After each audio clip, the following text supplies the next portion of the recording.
Terre, une planète exceptionnelle, impétueuse et dynamique. Les plaques continentales se déplacent et entrent en collision. Des volcans entrent en éruption, des glaciers se forment, d'autres régressent. Ces forces titanesques, perpétuellement en action, laissent derrière elles une traînée de mystères géologiques.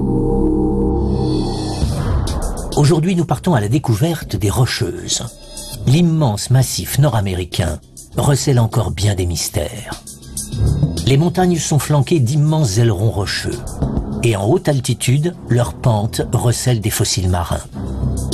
Selon les géologues, à l'origine, leur sommet déchiqueté était 2 fois plus élevé. En retraçant l'histoire du massif, les scientifiques découvrent les traces d'un glacier gigantesque, d'un effondrement de montagnes et d'éruptions volcaniques d'une rare violence. Cet épisode géologique complète un peu plus notre compréhension de la formation de la Terre.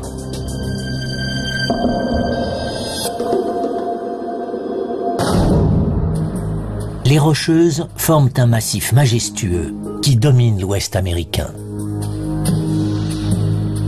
C'est la plus longue chaîne montagneuse d'Amérique du Nord et la 3e plus longue au monde. Elle s'étire sur près de 5000 km depuis le Nouveau-Mexique en passant par le Colorado, le Wyoming et le Montana, et plus au nord, jusqu'au Canada. Durant des décennies, les géologues ont eu du mal à décrypter la formation de ce massif gigantesque. L'enquête commence par l'analyse d'un type de roche particulier. Nous sommes au cœur même des Rocheuses. Nous débutons notre enquête sur un site exceptionnel. Red Rocks est un amphithéâtre naturel de roches.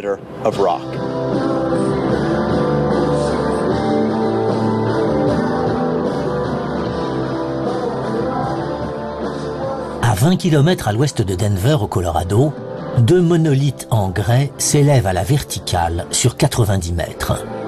Ensemble, ils forment l'enceinte d'un rendez-vous musical exceptionnel.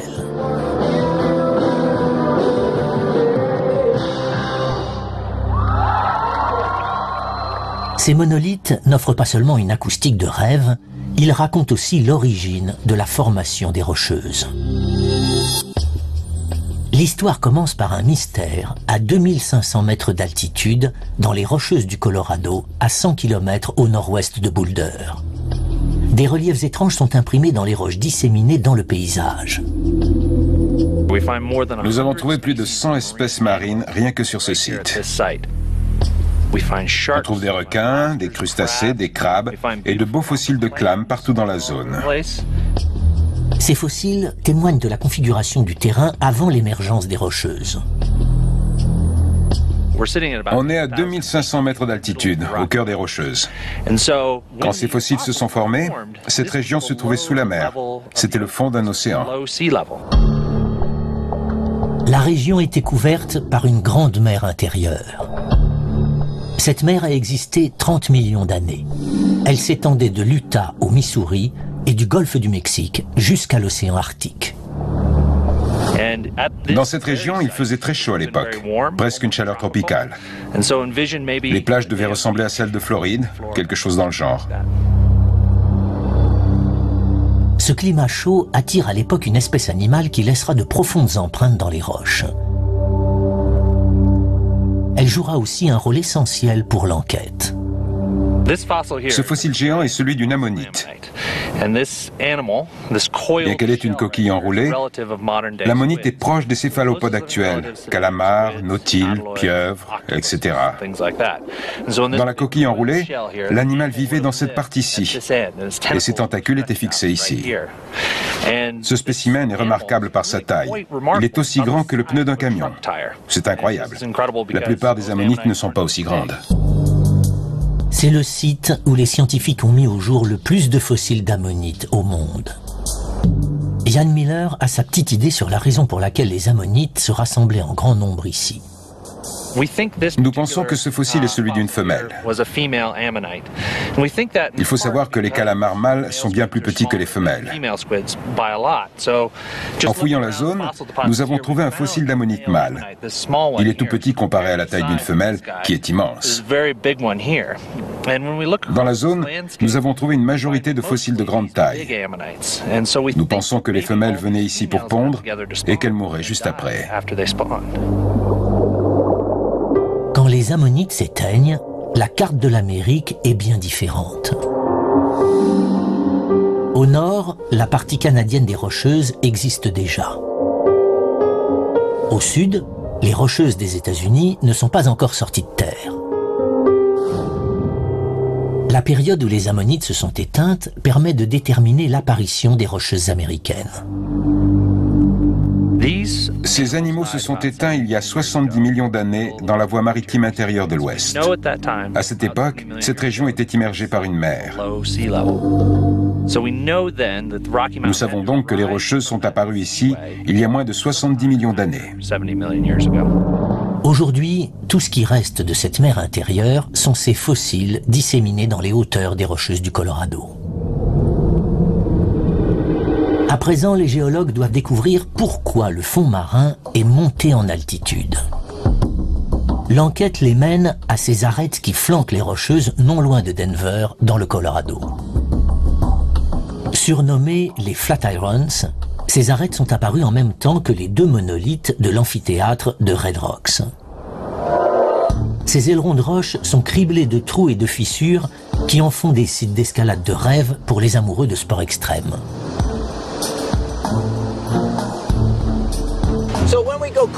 Quand on escalade une paroi des Flatirons, on dispose d'excellentes prises. Certains trous ont été laissés par des pierres qui se sont détachées de la paroi. D'autres étaient des zones de matériaux plus fins, comme le schiste ou le limon, qui ont disparu sous l'effet de l'érosion. En disparaissant, ces couches moins robustes laissent des cavités qui forment d'excellentes prises pour pratiquer l'escalade. Ces cavités sont un bon indice sur la formation de ces étranges facettes rocheuses inclinées. La diversité des couches et la différence de taille des grains, le limon, le sable, les cailloux, tout ça nous indique que ces roches sont d'origine sédimentaire. Les sédiments sont des dépôts de sable et de débris rocheux qui retombent sur le fond quand le courant ralentit. Au fil des millénaires, ces dépôts sont comprimés et forment de fines couches rocheuses.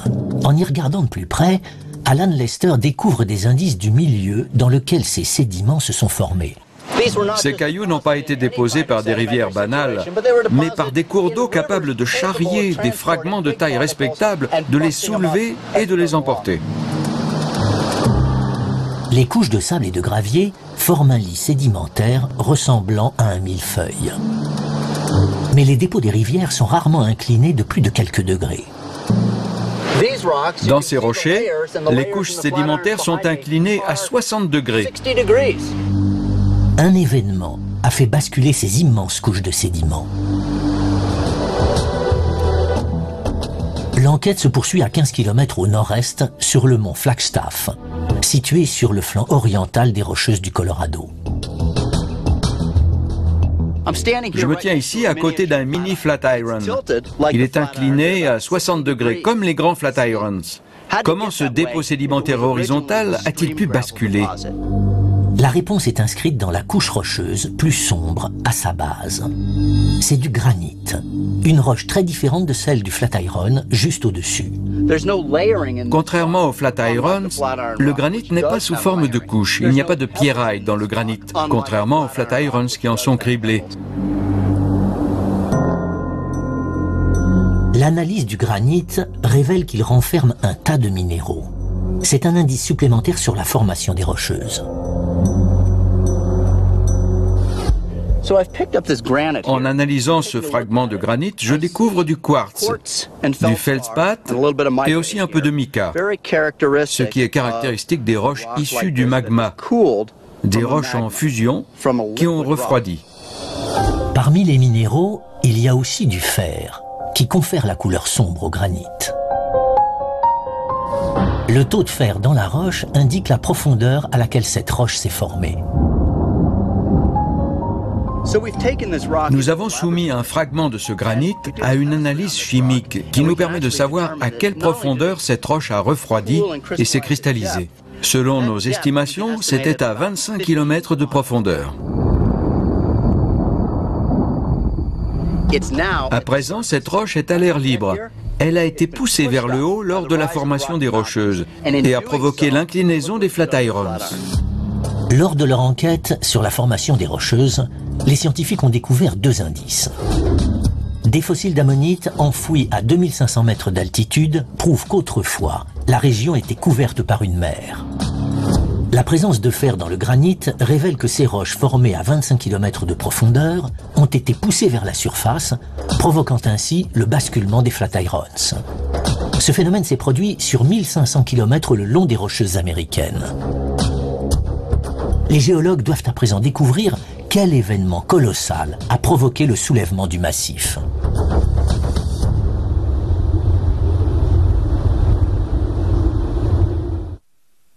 Il y a 100 millions d'années, la plus grande partie de l'Amérique du Nord était couverte d'une immense mer intérieure. Il y a 70 millions d'années, la mer s'est retirée et les rocheuses ont commencé à surgir des entrailles de la Terre.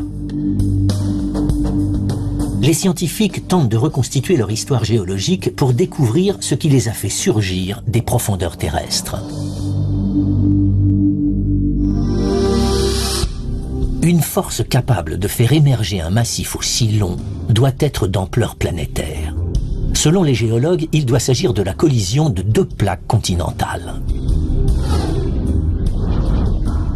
La croûte terrestre est constituée de plusieurs plaques enchevêtrées. Ces plaques se déplacent en permanence. Elles se percutent et se brisent continuellement depuis des milliards d'années, formant de nouveaux continents et de nouvelles configurations géologiques partout dans le monde. Les rocheuses sont apparues lors de la collision entre deux plaques au niveau de la côte ouest américaine. Lors du soulèvement de ce granit, à l'extrême ouest de l'Amérique du Nord, la croûte océanique, la plaque océanique, a glissé sous la plaque nord-américaine. Cette subduction s'est produite à une vitesse relativement élevée et elle a engendré une forte pression à l'intérieur du continent. En se percutant, les deux plaques exercent une pression colossale sur la croûte. Durant des millions d'années, la croûte se plie et se bombe, donnant naissance à de hautes montagnes. C'est ainsi que sont apparues les rocheuses. Mais il reste une énigme. Pourquoi la collision des deux plaques lithosphériques sur la côte ouest du continent fait-elle pousser des montagnes à 1500 km de la côte ? La formation de chaînes de montagnes à l'extrémité d'une plaque continentale ou océanique s'explique facilement. La collision entre l'Inde et l'Asie a donné naissance à l'Himalaya. Quand la plaque océanique plonge sous la plaque continentale, on obtient la chaîne des Cascades, et en Amérique du Sud, les Andes. Comme les rocheuses se trouvent au milieu d'une plaque continentale, leur apparition est plus difficile à expliquer. La première théorie plausible proposée par des scientifiques est très récente. Ils pensent que les rocheuses sont apparues le long d'une portion plus fragile de la croûte terrestre. Quand deux plaques se percutent, elles engendrent une forte pression et les régions les plus fragiles de ces plaques se soulèvent. Voilà ce qui est arrivé à ce granit. Les géologues savent comment les rocheuses sont apparues et à quelle époque. À quoi ressemblaient ces montagnes à l'origine? En quoi se distinguaient-elles de celles d'aujourd'hui? Les spécialistes trouvent un indice à 110 km au nord-ouest de Denver. Les montagnes que nous voyons aujourd'hui ne sont pas celles qui étaient ici il y a des millions d'années. Elles changent perpétuellement. De nouvelles rivières apparaissent, les sommets changent. C'est un processus très dynamique. Ian Miller veut estimer la hauteur des premières montagnes. Comment mesurer quelque chose qui n'existe plus? Une fois de plus, Ian Miller utilise les fossiles pour réunir des indices. Quand on récolte des fossiles, le plus excitant, c'est qu'on est le premier à les découvrir. C'est la première fois que ces fossiles voient la lumière depuis 60 millions d'années. Ian a notamment trouvé le fossile d'une feuille vieux de 60 millions d'années. La feuille est celle d'un arbre qui s'est mis à pousser ici 10 millions d'années après le début de l'apparition des rocheuses. Ce qui est extraordinaire, c'est que cette feuille peut donner une idée de la hauteur des premières montagnes. Ou plutôt le bord de la feuille, son contour. Dans les régions froides, les feuilles portent un plus grand nombre de dents sur les bords que dans les régions plus chaudes. Les feuilles dentelées sont plus efficaces dans les régions froides. Les dents sont un véritable avantage pour stimuler la croissance au début du printemps. Ici, nous découvrons un très beau fossile de feuilles dentelées. Chacune de ces dents est un petit foyer de photosynthèse. Quand la feuille apparaît, sa croissance est plus dynamique que celle des feuilles dépourvues de dents. Ian Miller utilise cette information pour découvrir la hauteur des premières rocheuses. Il commence par comparer les fossiles de feuilles dentelées avec ceux de feuilles non dentelées. On répertorie toutes les espèces de feuilles des arbres qui poussaient à l'origine dans un endroit spécifique. Ensuite, on compare le nombre d'espèces à feuilles dentelées avec le nombre d'espèces dépourvues de dents, et le résultat nous donne une idée des températures qu'il faisait à l'époque. Plus le nombre d'espèces à feuilles dentelées est supérieur à celui des espèces à feuilles non dentelées, plus il fait froid. Et plus il fait froid, plus on monte en altitude. Si je monte en altitude avec un ballon rempli d'air chaud, à mesure que je m'élève, la température décroît de façon prévisible. Chaque fois que vous montez d'1 kilomètre, la température chute de 6,5 degrés. En connaissant ces données liées à l'altitude, on peut calculer la hauteur d'une montagne. Pour calculer la hauteur des premières montagnes des Rocheuses, Ian Miller doit comparer des échantillons prélevés à la base de la montagne et en altitude. Les fossiles trouvés au pied des Rocheuses proches de Denver nous racontent une histoire étonnante. Ces feuilles anciennes sont très similaires aux plantes qui poussent aujourd'hui sous les tropiques. Après l'apparition des Rocheuses, la région de Denver était couverte de forêts tropicales et subtropicales. Il y avait des palmiers. Les canopées étaient similaires à celles des tropiques. Et en altitude, la forêt ressemblait à celles qui poussent aujourd'hui en Caroline du Nord et en Caroline du Sud, ainsi que sur la côte est des États-Unis. En comparant les fossiles de feuilles trouvés au sommet des montagnes avec ceux trouvés au pied du massif, Ian Miller obtient un résultat stupéfiant. Ici, les feuilles fossiles sont majoritairement dentelées, alors qu'autour de Denver, les feuilles sont principalement à bord lisse. La température moyenne des forêts dans la région de Denver devait être à l'époque de 24 degrés. En altitude, la température moyenne était de 10 degrés. En se référant à la diminution des températures liées à l'altitude, on a calculé que ce site se trouvait près de 2000 mètres plus haut que Denver, alors qu'aujourd'hui, il n'est que 800 mètres plus haut que Denver. Il y a 60 millions d'années, les montagnes ici étaient donc 2 fois plus hautes qu'aujourd'hui. Après avoir émergé de la mer, les Rocheuses ont mis 10 millions d'années pour atteindre leur hauteur maximale. Il y a 60 millions d'années, le massif culminait à 8500 mètres, soit aussi haut que les plus hauts sommets de l'Himalaya. La longue histoire des Rocheuses commence à prendre forme. Une ligne faible dans la croûte explique pourquoi les Rocheuses sont apparues à 1500 km à l'intérieur du continent. Les feuilles fossilisées nous révèlent qu'à l'origine, les Rocheuses étaient 2 fois plus hautes. La moitié des roches qui formaient le massif ont disparu. Les scientifiques tentent de décrypter le processus qui a réduit de moitié les Rocheuses.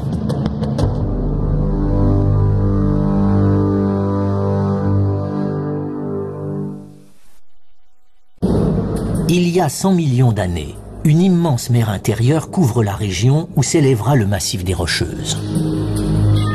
Il y a 70 millions d'années, alors que les Rocheuses émergent, la mer commence à disparaître. Il y a 60 millions d'années, les Rocheuses atteignent leur maturité. Leur sommet culmine à plus de 8500 mètres d'altitude et rivalise ainsi avec ceux de l'Himalaya. Depuis cette époque, la plus grande partie des Rocheuses a perdu la moitié de sa hauteur. Les géologues qui retracent l'histoire des Rocheuses tentent à présent de découvrir où sont passés les milliards de tonnes de roches qui ont disparu. L'enquête débute avec la découverte d'un mystère au mont Owl Creek, dans les Rocheuses du Wyoming. Ces montagnes sont coupées en deux par un profond canyon creusé par une rivière. La rivière Wind nous laisse perplexes. Elle a choisi de se frayer un passage à travers une chaîne montagneuse. Ce n'est pas le comportement habituel des rivières. En général, elles prennent le chemin le plus rapide, en descendant vers la vallée. Alors que la rivière Wind a creusé un passage dans un massif montagneux. Ce phénomène avait déjà intrigué les premiers géologues qui ont étudié cette région. La rivière Wind soulève des questions depuis 1806. Cette année-là, Meriwether Lewis et William Clark effectuent le relevé topographique de la région durant leur célèbre expédition destinée à découvrir les territoires inexplorés de l'Ouest. En explorant les monts Owl Creek, ils sont convaincus qu'il y a deux rivières. Ils baptisent Big Horn, la rivière située dans le nord, convaincus qu'elle n'est pas reliée à la rivière Wind, située dans le sud.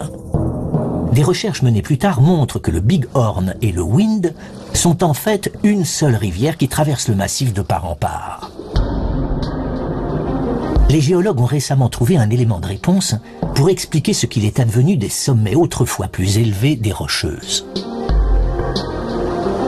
Selon eux, les milliards de tonnes de roches se sont détachées peu à peu et ont comblé la vallée, modifiant par là même la configuration du terrain. À un moment du passé, les bassins du Wyoming étaient remplis de sédiments qui s'étaient détachés des montagnes. La surélévation du terrain a permis à la rivière de serpenter où elle voulait entre ces montagnes. Le courant de la rivière érode profondément les sédiments et la roche. La rivière a creusé un canal à travers le massif. Elle a transpercé les montagnes. Les géologues doivent désormais trouver des éléments pour prouver cette hypothèse. Ils se lancent à la recherche des roches qui se sont effritées des Rocheuses. L'enquête se déplace vers des collines de 300 mètres de haut dans le bassin de la rivière Powder. Appelées Pumpkin Buttes, ces collines émergent dans une vaste plaine désolée. À l'horizon, les sommets enneigés des monts Big Horn, la portion des Rocheuses la plus proche. Ces collines ne sont pas constituées de roches, mais d'un amas de débris de différentes natures.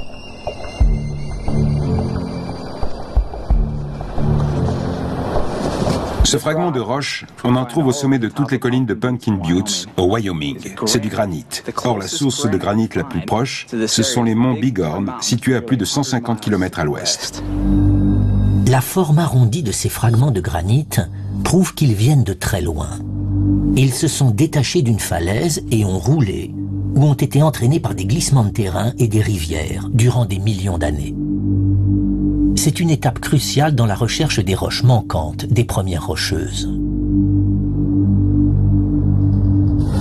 Les fragments qui se sont détachés des monts Big Horn ont rempli le bassin sur 350 mètres de hauteur, soit la hauteur des collines de Pumpkin Buttes. Ces collines sont uniques. Le niveau du bassin se situait au sommet de ces buttes. Le reste de cette couche sédimentaire de 350 mètres de hauteur a été éliminé par l'érosion jusqu'au plancher actuel du bassin.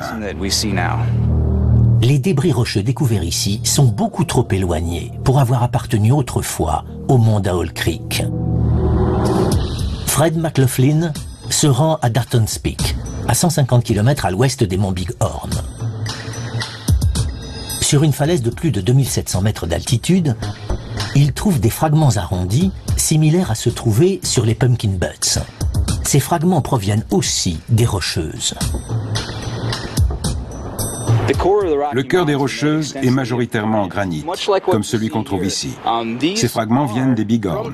Ils ont été transportés, charriés, roulés, lissés, et ils ont fini par former ces amas de roches et de galets.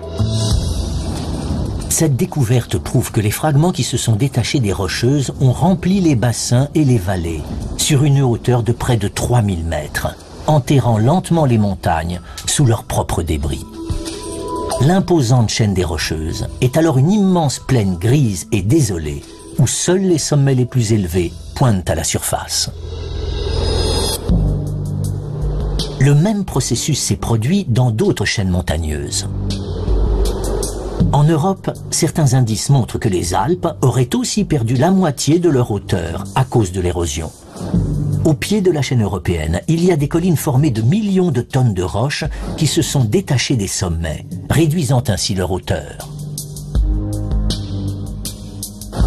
Mais l'histoire de l'érosion des Rocheuses n'est pas terminée. Après la transformation du massif en vaste désert de rocailles grisâtres, un autre phénomène surgit. Il laissera une trace dans la couche qui recouvre les monticules de rocailles. C'est une roche très légère, faite de grains très fins. C'est de la poussière volcanique. Les grains sédimentaires sont très fins comparés à ce conglomérat de rocailles fait de gros fragments rocheux. La couche qui recouvre le sommet de la rocaille est composée surtout de cendres volcaniques. La cendre volcanique suggère qu'une éruption volcanique de grande ampleur s'est produite à proximité.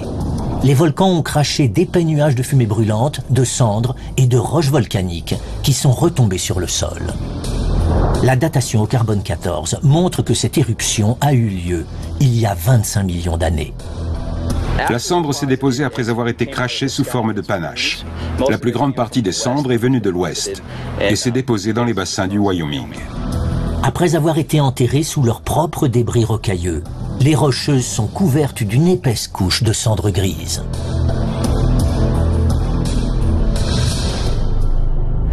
Quand les bassins les plus profonds étaient comblés de cendres volcaniques, seuls les sommets émergeaient à la surface du sol. Le reste était une vaste plaine de cendres grises. L'érosion et le volcanisme bouleversent le paysage en enterrant les Rocheuses. Au cours des millions d'années qui suivent, les rivières érodent les montagnes en arrachant des fragments de roches. La plus grande partie de ces débris échoue dans le Missouri et le Mississippi avant d'être charriés jusque dans l'océan. Il ne reste alors que les montagnes qu'on découvre aujourd'hui. Ceci confirme la théorie des géologues sur la formation du canyon de la rivière Wind. La quantité colossale de débris a enterré les monts d'Owl Creek. La rivière Wind coulait au sommet et a sculpté le canyon qui existe aujourd'hui. L'enquête sur l'apparition des Rocheuses a révélé deux indices majeurs. Le granit trouvé sur les collines de Pumpkin Butts prouve que les fragments qui se sont détachés des Rocheuses ont comblé la vallée et les bassins. Le canyon de la rivière Wind, qui traverse les montagnes d'Owl Creek, atteste que les Rocheuses étaient complètement enfouies sous leurs propres débris. Les imposantes Rocheuses ont perdu la moitié de leur hauteur. Mais l'histoire est loin d'être terminée. Avant de devenir les montagnes que l'on découvre aujourd'hui, les Rocheuses vont subir un assaut plus dévastateur.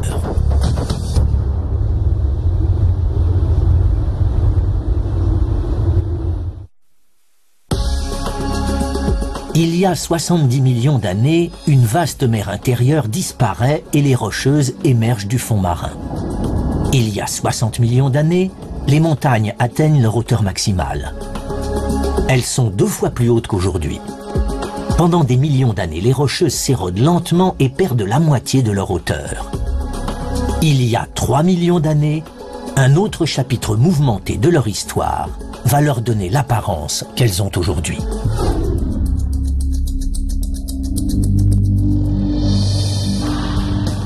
Le géologue Bob Anderson décolle pour photographier les Rocheuses et découvrir un nouvel indice sur la formation de ces montagnes.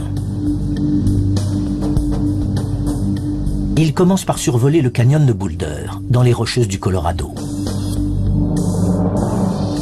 Cette région n'a pratiquement pas changé depuis des millions d'années. On aperçoit le canyon de Boulder.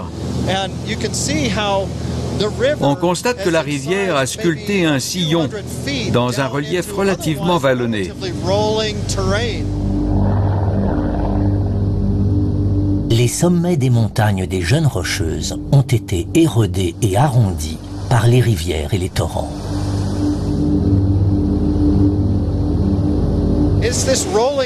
Il y a 55 millions d'années, à la fin du processus d'érosion, le relief des Rocheuses était vallonné.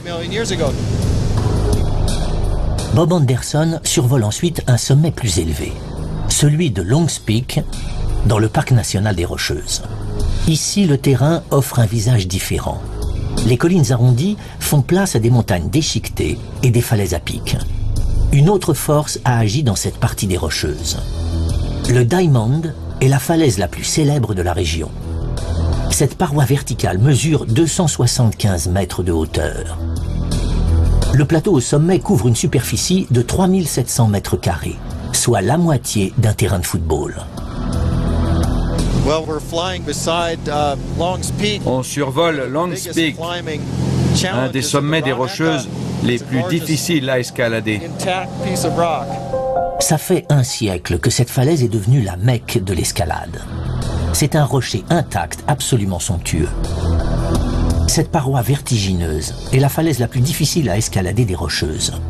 Depuis son ouverture officielle à l'alpinisme dans les années 60, 50 personnes ont perdu la vie en tentant d'atteindre son sommet. De retour au niveau du sol, Bob Anderson cherche des indices pour expliquer pourquoi ces arêtes sont déchiquetées. Il découvre d'immenses blocs de roches disséminés sur la pente d'une colline. L'analyse d'un fragment donne un indice sur l'origine de ces roches. Je me trouve devant une roche arrondie, posée sur un affleurement de roches moins dures. La roche et l'affleurement rocheux sont couverts de lichen verdâtre, noirâtre, grisâtre. J'ai donc prélevé un fragment du rocher arrondi pour savoir de quel type de roche il s'agit. Et elle est différente. Les minéraux de ce fragment et la texture de la roche sont différents de ceux de l'affleurement rocheux. Ce rocher est un intrus ici. Il vient d'ailleurs. Bob Anderson cherche un indice sur l'origine de cette grosse roche. Il trouve à proximité une surface lisse couverte de fines rayures.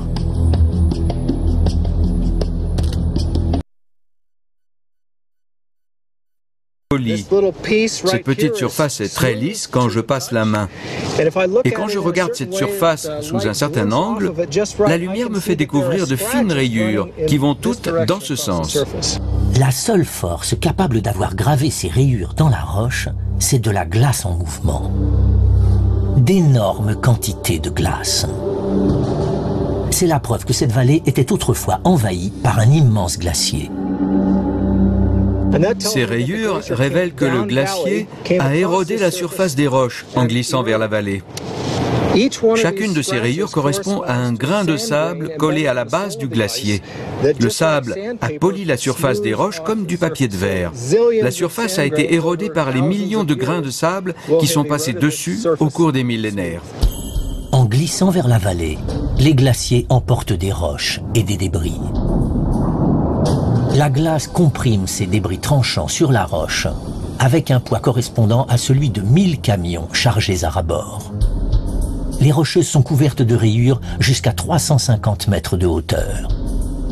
Ces rayures prouvent qu'un immense glacier couvrait cette portion des rocheuses et a sculpté les montagnes. Le glacier a arraché les roches dans la vallée, laissant derrière lui des sommets et des arêtes déchiquetées.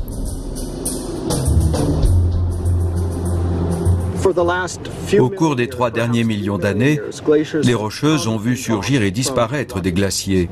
Et chaque fois qu'un glacier entre en jeu, il érode les roches de quelques millimètres par an. Ce qui signifie qu'au cours d'une seule période glaciaire, un glacier éliminait une couche de roche épaisse de 2 à 5 mètres. Les glaciers sculptent aussi les canyons. Lors de chaque ère glaciaire, les nouveaux glaciers approfondissent les vallées, transformant ces vallées étroites en V, en larges vallées, en U. Pour un glacier, la vallée est le seul passage, donc il érode toutes les parois avec lesquelles il entre en contact. Les parois latérales deviennent de plus en plus verticales, et le fond de la vallée est de plus en plus aplani, et la forme en U se propage ensuite vers le fond de la vallée. La glace explique aussi la présence de ces débris rocheux. Ils ont été emportés par le front du glacier au bas de la vallée. Il y a 10 000 ans, à la fin de la dernière ère glaciaire, lorsque le dernier glacier a fondu, toutes ces roches sont apparues. Les scientifiques ont trouvé 2 éléments qui expliquent pourquoi les rocheuses sont déchiquetées. Une roche étrangère à cette région et qui a été transportée ici par un glacier. Des rayures qui ont révélé qu'un glacier de 350 mètres de hauteur couvrait les rocheuses. Ce sont les glaciers qui sont responsables de l'aspect actuel des rocheuses. Mais les montagnes continuent d'évoluer. Les spécialistes ont découvert récemment que les rocheuses pourraient s'effondrer dans un rift très profond.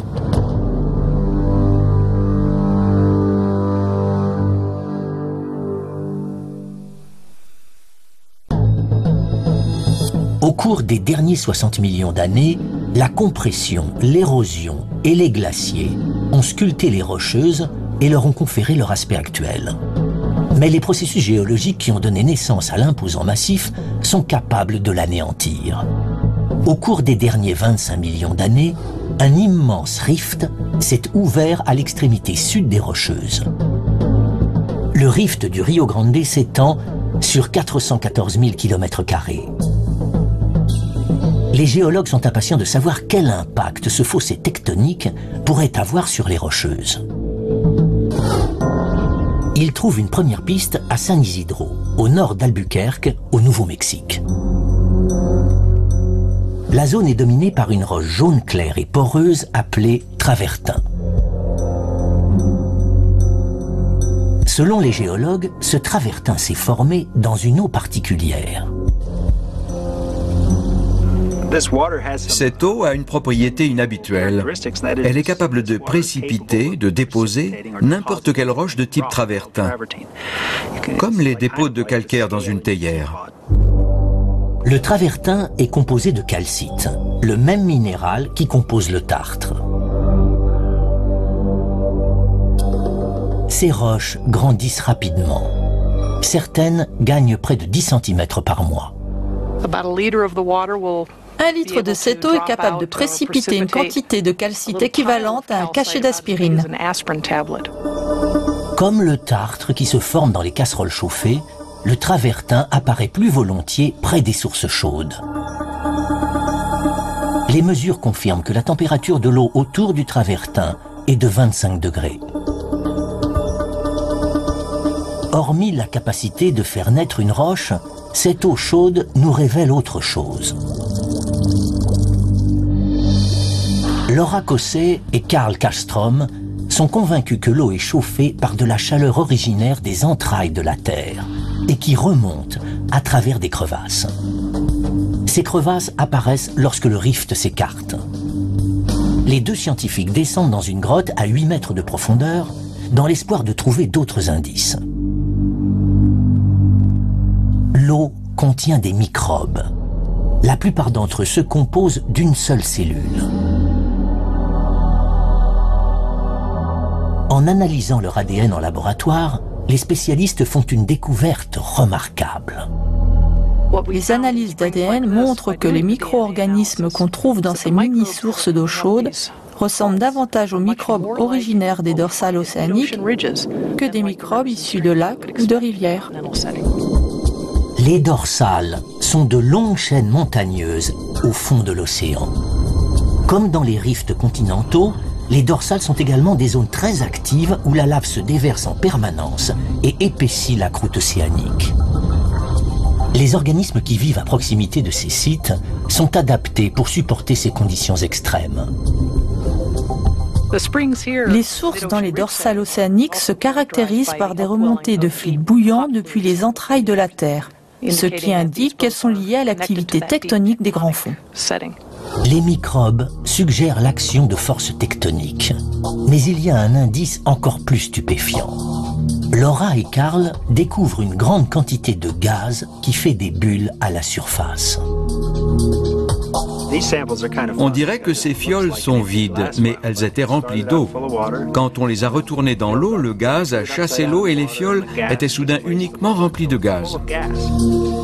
Après analyse, il s'agit d'hélium, ce qui confirme l'action de forces tectoniques.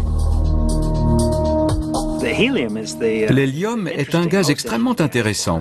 C'est la preuve ultime de l'origine de ces gaz. Il existe 3 types d'hélium. Celui qui nous intéresse en particulier, c'est l'hélium 3, car il est uniquement produit par le manteau supérieur. Le manteau est une couche de la planète qui commence entre 30 et 60 km de profondeur. Elle est constituée de roches en fusion. Dans les zones où le magma remonte vers la surface, la pression baisse et les gaz comme l'hélium en profitent pour s'échapper. Les gaz se fraient un passage à travers les failles et les crevasses pour s'échapper à la surface de la Terre. L'hélium prouve que des forces géologiques se développent dans les profondeurs de la Terre.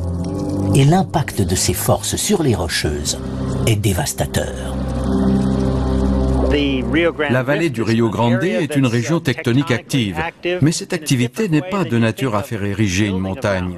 Cette région est l'étape suivante dans la vie d'une chaîne montagneuse, quand cette dernière commence à s'effondrer sous l'étirement du terrain. Quand du magma en fusion jaillit vers la surface depuis 45 km de profondeur, il provoque l'étirement des zones supérieures. La croûte s'élargit et s'affaiblit et finit par se déchirer. Et les montagnes s'effondrent dans le gouffre béant.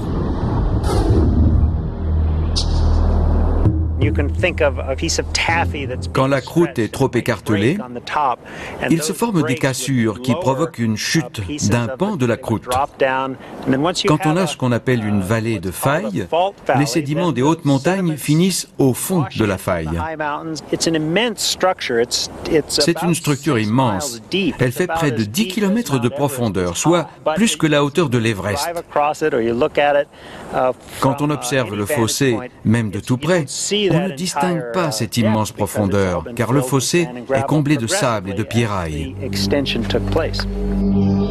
Aujourd'hui, le rift du Rio Grande s'étend sur plus de 400 000 km² depuis le Mexique dans le sud, où il est le plus large, jusqu'au Colorado dans le nord, où il vient à peine de s'ouvrir.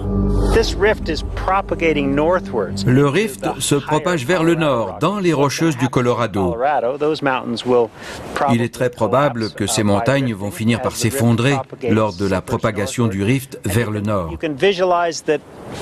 Ce qui se passe au Colorado s'est produit au Nouveau-Mexique avant l'ouverture du grand rift du Rio Grande et avant l'effondrement des montagnes. En regardant dans un lointain futur, les forces tectoniques qui ont donné naissance aux rocheuses pourraient finalement provoquer leur anéantissement. Quand on pense au grand rift africain ou au rift du Rio Grande, on se demande si les continents vont se scinder en deux. Si le rift du Rio Grande continue de s'élargir, aurons-nous un jour des plages au beau milieu du Nouveau-Mexique? Cette question n'est pas seulement intéressante pour les agents immobiliers, mais pour les géologues aussi. La formation des rocheuses est une histoire remarquable. Il y a 70 millions d'années, la mort des Ammonites marque le début de l'apparition des rocheuses et le retrait de la mer intérieure. Il y a 60 millions d'années, les arbres à feuilles dentelées poussent sur ces montagnes, alors 2 fois plus hautes qu'aujourd'hui. Il y a 10 000 ans, une roche égarée marque le retrait du dernier glacier ayant sculpté les montagnes. Et l'hélium qui surgit dans la vallée du Rio Grande est un indice que les profondeurs de la Terre sont de nouveau très actives. Si la Terre continue de s'écarteler et que la vallée du Rio Grande s'élargit, les rocheuses pourraient bien s'effondrer sur elles-mêmes. Une nouvelle mer intérieure se formerait, comme la voie maritime intérieure de l'Ouest qui existait il y a 70 millions d'années. Les rocheuses, l'épine dorsale de l'Amérique du Nord, disparaîtraient lentement et le continent serait une fois de plus divisé en deux. Une nouvelle preuve que les forces de la Terre ne se reposent jamais.